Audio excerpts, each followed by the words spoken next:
नमस्कार. स्वातंत्र्याची पहाट आली, गुलामीतून मुक्तता झाली, संविधानाने दिले अस्तित्व, हक्क कर्तव्याची जाण झाली. सार्वभौम साम्राज्याच्या माध्यमातून या देशामध्ये निर्माण झालं. या साम्राज्यामध्ये सर्वांना समानतेची वागणूक मिळाली.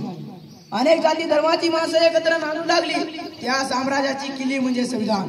आदरणीय विचार मंचावर आजच्या कार्यक्रमाचे अध्यक्ष, प्रमुख पाहुणे, येथे उपस्थित सर्व गुरुजन वर्ग आणि माझ्या विद्यार्थी मित्रांनो, संविधान या विषयावर बोलत आहे.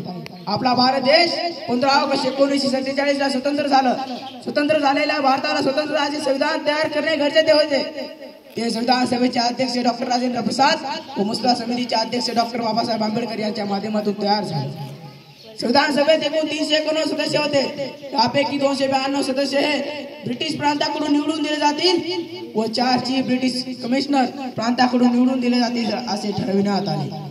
व डिसेंबर 1946 रोजी संविधान सभेची स्थापना झाली. घटना निर्मितीसाठी एकूण 22 समिती व उपसमित्याची स्थापना करण्यात आली. राज्य घटना निर्मितीचे डॉक्टर बाबासाहेब आंबेडकर यांचे योगदान अत्यंत महत्वपूर्ण आहे, म्हणून त्यांना भारतीय राज्यघटनेचे शिल्पकार म्हणतात. राज्यघटनेसाठी संविधान सभेचे 166 दिवस व मसुदा समितीने 114 दिवस मसुद्यावर काम केले. संविधान तयार करण्यासाठी 2 वर्ष 11 महिने 18 दिवसाचा कालावधी लागला. भारतीय संविधान हे जगातील सर्वात मोठे लिखित संविधान आहे.